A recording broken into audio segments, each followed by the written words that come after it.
Hi students, good afternoon. So last class we saw about posology and dose and dosage of drugs. So dose and dosage of drugs la name of the drug maximum நம்ம வந்து ஒரு drug க்கு வந்து எவ்வளவு dose கொடுக்கிறது என்ன route of administration கொடுக்கிறதுன்னு பார்த்தாச்சு. நீங்க அதை வந்து ரெஃபர் பண்ணிக்கங்க. So today's class is factors influencing doses. So factors influencing dose and calculation of drugs. So dose calculation of doses dose calculate பண்றதுக்கும் dose வந்து என்னென்ன factors எல்லாம் include பண்ணி influence பண்ணி இருக்கு அப்படின்றத இன்னைக்கு கிளாஸ்ல பார்க்க போறோம். அதுக்கு முன்னாடி posology அப்படினா என்னன்னு பார்த்துக்குவோம். So posology means it's a Greek word. So Greek word இது derived from possess and logos ரெண்டுல இருந்து எடுத்தது தான் அந்த posology. So possess logos அப்படினா possess means how much. So எவ்வளவு அளவு அப்படினு சொல்றோம். Logos means science. So வந்து எவ்வளவு அப்படின்றத பத்தி படிக்கிறோம். ஒரு மதிப்பீடு அளவீடு பத்தி படிக்கிறது.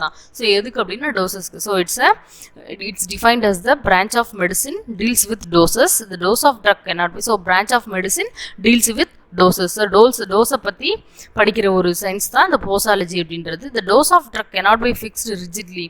So dose of drug அப்படின்றது rigid means standard. So ஸ்டாண்டர்டா வந்து இந்த பேஷண்ட்டுக்கு இவ்வளவுதான், லேடிஸ்க்கு இவ்வளவு, ஜென்ஸ்க்கு இவ்வளவுதான் அப்படின்ற மாதிரிலாம் ஃபிக்ஸ் பண்ண முடியாது. ஏன் அப்படின்னா it influences so many factors. So because there are number of factors which influences the dose. So நிறைய type of factors வந்து dose வந்து depend பண்ணி இருக்கு. So வந்து doseன்றது நிறைய factors பொறுத்து மாறும்.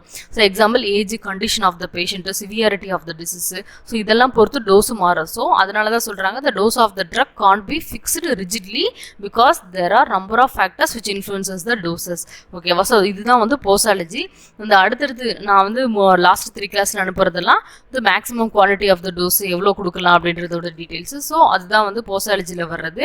ஸோ நெக்ஸ்ட் நியூ டாபிக் பார்க்க போகிறோம். Factors influencing dose and calculation of doses. Dose வந்து என்னென்ன factors influence பண்ணியிருக்கு, calculation of doses பார்க்க போகிறோம். ஸோ factors influencing doses வந்து டுடே பார்ப்போம். ஸோ என்னென்ன factors எல்லாம் டோஸ் வந்து இன்ஃப்ளூயன்ஸ் பண்ணியிருக்கு அப்படின்னா ஃபர்ஸ்ட் வந்து the important factors which influence the effect of dose. First one body weight, age. Third one is sex, diet and time of administration, route of administration and pathological conditions. So on the body weight in the sense weight inறது one of the important factors because weight inறது ஒவ்வொரு பேஷண்ட்டுக்கும் ஒவ்வொரு மாதிரி இருக்கும் weight. So வந்து ஒரே ஏஜில் இருக்கிறவங்களுக்கு கூட weight differ ஆகும். ஸோ ஹையர் பாடி வெயிட் உள்ளவங்களுக்கு நார்மலாக வந்து டோஸ் வந்து அதிகமாக தேவைப்படும். லோயர் பாடி வெயிட் கம்மியாக இருக்கவங்களுக்கு கம்மியாக தேவைப்படும். ஸோ பாடி வெயிட்டை பொறுத்து வந்து டோஸ்ன்றது வந்து மாறும். So the dose the body weight is one of the factors which determine the dose of drug required to produce desired effect. So therapeutic desired effect produce பண்றதுக்கு டோஸ்ன்றது body weight பொறுத்து மாறும். So the same amount of drug is given to the individuals of the different body weight. The concentration of the drug in tissue may vary, hence the effect will also vary. ஒன்றும் இல்லை, இந்த same amount of drug வந்து ஒவ்வொருத்தருக்கும் தனித்தனியாக different body weight, ஒவ்வொருத்தரோட பாடி வெயிட்டும் ஒவ்வொரு மாதிரி இருக்கும். ஸோ பாடி வெயிட் வேறு வேறு உள்ளவங்களுக்கு ஒரே மாதிரியான சேம் ட்ரக் ஒவ்வொருத்தருக்கும் கொடுத்தோம் அப்படின்னா அந்த கான்சன்ட்ரேஷன் அப்படின்னா செறிவுன்னு அர்த்தம். எவ்வளோ அமௌண்ட் ஆஃப் ட்ரக், எவ்வளோ அதில் கான்சன்ட்ரேஷன் ஆஃப் ட்ரக் இன் டிஷ்யூவில் எவ்வளோ கான்சன்ட்ரேஷன் இருக்குது அப்படின்றது வேரி ஆகும். Hence the effect will also vary. So எஃபெக்டும் வேரியாக இருக்கும். ஏன்னா வந்து பாடி வெயிட் டிஃப்ரெண்ட்டான பேஷண்ட்டுக்கு நம்ம சேம் அமௌண்ட் ஆஃப் ட்ரக் கொடுக்கும்போது இந்த பாடி வெயிட்டை பொறுத்து டிஃபர் ஆகும். ஸோ வந்து ஒரே அளவு ட்ரக் டிஃப்ரெண்ட் பாடி வெயிட்டில் கொடுத்தாலும் அவங்களோட எஃபெக்ட் அப்படின்றது வேறு தான் இருக்கும். So therefore the dose is mentioned either in terms of milligram per KG. So அதனால தான் அவங்க பாடி வெயிட்டுக்கு எவ்வளோ milligram. So 50 per kg. So வந்து 50 mg per kg, 100 mg per kg அந்த மாதிரி கொடுப்போம் நம்ம. ஓகேவா? the body weight or single dose or individual weighing between. So வந்து 50 to 100 kgக்குள்ளே நம்ம பாடி வெயிட் நார்மலாக வந்து கொடுப்போம். ஸோ the body weight அப்படின்றது தான் one of the important factor which influences the factors dose. So டோஸை வந்து இன்ஃப்ளூயன்ஸ் பண்ணியிருக்கிறதுல பாடி வெயிட் அப்படின்றது one of the important factor. Next வந்து ஏஜ். ஸோ ஏஜ்ன்றது ரொம்ப ரொம்ப இம்பார்ட்டன்ட்டு. ஸோ ஒவ்வொரு ஏஜை பொறுத்து நம்மளோட அதாவது நம்ம ஃபார்மகோகைனெடிக் ப்ராப்பர்ட்டிஸு அது வந்து மாறும் நமக்கு உடம்புல. So the absorption, metabolism, excretion இதெல்லாமே வந்து ஒவ்வொரு ஏஜ்லேயும் ஒவ்வொரு மாதிரி இருக்கும். ஓகேவா? Absorption, metabolism of the drug may vary with the age. And for example the metabolism of the drug renal function may less in older people and infants. So infants-க்கு வந்து எப்பயுமே இந்த மெட்டபாலிசம் இந்த ஃபங்க்ஷன்ஸ் எல்லாம் கம்மியாக இருக்கும் அடல்ட்ஸை கம்பேர் பண்ணுறப்போ. So அதே மாதிரி தான் ஓல்டு பீப்புள்ஸ்க்கும். ஸோ அவங்களுக்கு வந்து therefore the dose may be reduced in age group of below 5 years and above 60 years. So 60 வயசு மேலவங்களுக்கும் 5 வயசுக்கு கீழே உள்ள இன்ஃபேன்ஸ்க்கும் வந்து டோஸ்ன்றது எப்பயுமே நார்மல் பீப்புள்ஸ்க்கு தேவைப்படுறத விட, தட் இஸ் அடல்ட்ஸ்க்கு தேவைப்படுறத விட கம்மியான அமௌண்ட் தான் தேவைப்படும். ஓகேவா? ஸோ இந்த ஏஜ்ன்றது one of the important factor which is influences the dose of drug. Then sex. So செக்ஸ்ன்றது வந்து மேலு ஃபீமேலு. ஸோ வந்து மேல்ஸ்க்கு ஒரு மாதிரி இருக்கும் பாடி சர்ஃபேஸ் ஏரியா, ஃபீமேல்ஸ்க்கு ஒரு மாதிரி இருக்கும் வெயிட்டு, நிறையா பேத்தாலஜிக்கல் ஃபேக்டர்ஸ் வந்து டிஃபர் ஆகும் மேல்ஸ்க்கு ஃபீமேலுக்கு. So which is also influences the dose of drug.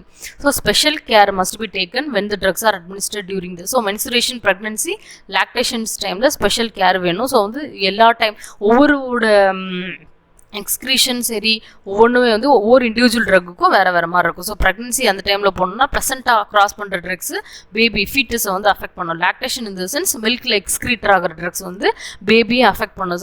So வந்து நிறைய ட்ரக்ஸ் வந்து ஸ்பெஷல் கேர் இருக்கணும் ஸோ இவங்களுக்கு கொடுக்கும்போது. So, for example, purgatives must be avoided during the menstruation. Must purgative increases the congestion of the pelvis. So, வந்து purgatives drugs வந்து pregnancy time அந்த menstruation timeல எல்லாம் கொடுக்கக்கூடாது. பிகாஸ் ஏன் அப்படின்னா அது வந்து ஆல்ரெடி வந்து கன்ஜெஷன் அப்படின்னா ரொம்ப நெருக்கிற மாதிரி ஆஃப் த பெல்விஸ் போன் வந்து கன்ஜெஷன் பண்ணுறதுனால மே lead to abortion. So abortion ஆகிடும். ஸோ அந்த ப்ரெக்னன்சி டைமில் menstruation டைமில் purgatives வந்து கொடுக்கக்கூடாது. So during the pregnancy uterine stimulants should be avoided.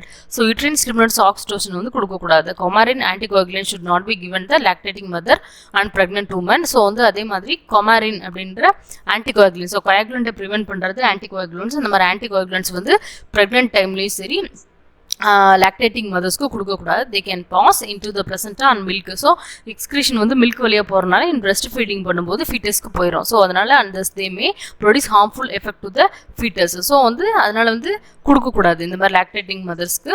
Pregnant உமனுக்கு வந்து இந்த குமாரின் இந்த மாதிரி ட்ரக்ஸ் கொடுக்கூடாது. ஸோ செக்ஸை பொறுத்து சில இம்பார்ட்டன்ட் ஃபேக்டர்ஸ் வந்து டோஸை இன்ஃப்ளூன்ஸ் பண்ணி இருக்கும். ஓகேவா? Then diet and time of administration. Diet in the sense before food, after food அந்த மாதிரி சொல்கிறது அதெல்லாம் தான். Time of administration at the morning, at the evening, at night அந்த மாதிரி சொல்கிறது வந்து டைம் ஆஃப் அட்மினிஸ்ட்ரேஷன். ஸோ அதை பொறுத்து வந்து ட்ரக் அதுவும் அதையும் ட்ரக் இன்ஃப்ளூன்ஸ் பண்ணியிருக்கோம். சில ட்ரக்ஸ் வந்து பிஃபோர் ஃபுட்டு, ஆஃப்டர் ஃபுட்டு அந்த மாதிரி நமக்கு சொல்லுவோம்.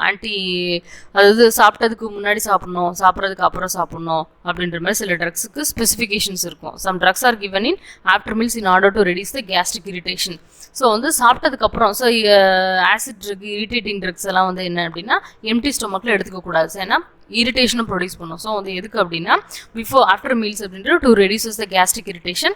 Example anti inflammatory NSAIDs drug. So வந்து group of drugs, some drugs are given before meals in order to promote the better absorption. So சில ட்ரக்ஸை வந்து அப்சார்ப்ஷனை ப்ரொமோட் பண்ணுறதுக்காக. ஸோ இந்த ப்ரெசன்ஸ் ஆஃப் ஃபுட்டில் வந்து it delays the absorption. So அப்சார்ப்ஷனை வந்து டிலே பண்ணும். ஸோ வயிற்றில் வந்து ஏதாவது கண்டென்ட் இருக்கும்போது சில ட்ரக்கோட அப்சார்ப்ஷன் வந்து டிலே ஆகும். ஸோ அது என்ன மாதிரி ட்ரக்னா ஆந்தல்மிட்டிக், ரிஃபாம்பிசின். ஸோ இந்த மாதிரி ட்ரக்ஸ் எல்லாம் வந்து பிஃபோர் மீல்ஸு கொடுத்துருவாங்க. ஸோ அதே மாதிரி ஆன்டி அல்சர் ட்ரக்ஸ் வந்து பிஃபோர் மீல்ஸில் கொடுத்துருவாங்க. ஸோ இரிட்டேட் ஆகாமல் அல்சர் ப்ரொடியூஸ் பண்ணாமல் இருக்கிறதுக்காக. So some drugs are preferably given in night. So சில ட்ரக்ஸ் வந்து நைட்டில் கொடுப்பாங்க. So barbiturate sedative. ஏன் அப்படின்னா it will produce sleep. So ஸ்லீப்பை ப்ரொடியூஸ் பண்ணும். ஸோ வந்து டைமு, டயட் அப்படின்றது dose which are also influences the factors. Okay, then route of administration. So எந்த ரூட்டில் கொடுக்குறோம் அப்படின்றது ரொம்ப இம்பார்ட்டன்ட். நார்மலி வந்து oral route is compare then parenteral route எடுத்துக்கிட்டோம் அப்படின்னா பேரண்டல் வந்து 100% viability, quick onset of action அது எல்லாமே இருக்கும். ஸோ ரூட்டுன்றது important factor. So route of administration in the sense the dose of drugs administered parentally are usually smaller than oral dose. So வந்து பேரண்டலில் administer பண்ணுறதை விட நம்ம ஓரலில் எடுத்துக்கிறது வந்து பேரண்டல் எடுத்துக்கிறது வந்து கம்மியாக இருக்கும் ஓரலை விட. ஏன் அப்படின்னா ஓரல் எடுத்து பண்ணும்போது அப்சார்ப்ஷன், மெட்டபாலிசம், ஸோ வந்து இதெல்லாம் வந்து நமக்கு நடக்கும். ஸோ இந்த மாதிரி டிஸ்ட்ரிபியூஷன், எக்ஸ்க்ரீஷன் நடக்கும்போது அதில் வந்து நிறைய வேஸ்ட் போகும். பட் பேரண்டலில் என்டர் பண்ணும்போது directly it will enter into the blood circulation. So blood சர்க்குலேஷனுக்கு போயிட்டு ஆன்செட் ஆஃப் ஆக்ஷன்றது குயிக்காக இருக்கும்.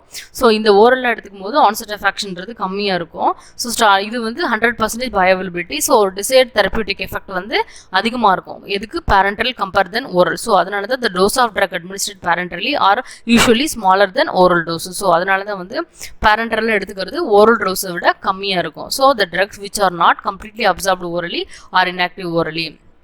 So on the route of administration the drugs which are not completely absorbed orally or inactive orally can be administered parentally. So oral வந்து inactive இருக்கிறதோ so வந்து அப்சார்பே ஆகாத drugs வந்து நம்ம பேரண்டல் ரூட்டில் கொடுக்கலாம். So example morphine, digoxin, adrenaline. The onset of action is quick in parental route. So viability also 100% இருக்கும் parental. So வந்து parental வந்து ரொம்ப கம்மியான டோஸ் எடுத்துக்கிட்டா போதும் compare then oral route. So route of administration then pathological condition. So pathological condition in the sense any diseased stages, ஏதாவது பேஷண்ட்டுக்கு வந்து suffer from any specific disease இருந்துச்சு அப்படின்னா அவங்களுக்கு வந்து நார்மலாக கொடுக்குற நார்மல் பேஷண்ட்ஸ்க்கு இருக்கிற மாதிரி கொடுக்கக்கூடாது. ஸோ வந்து pathological conditions of the patient influences or modify the dose of drug.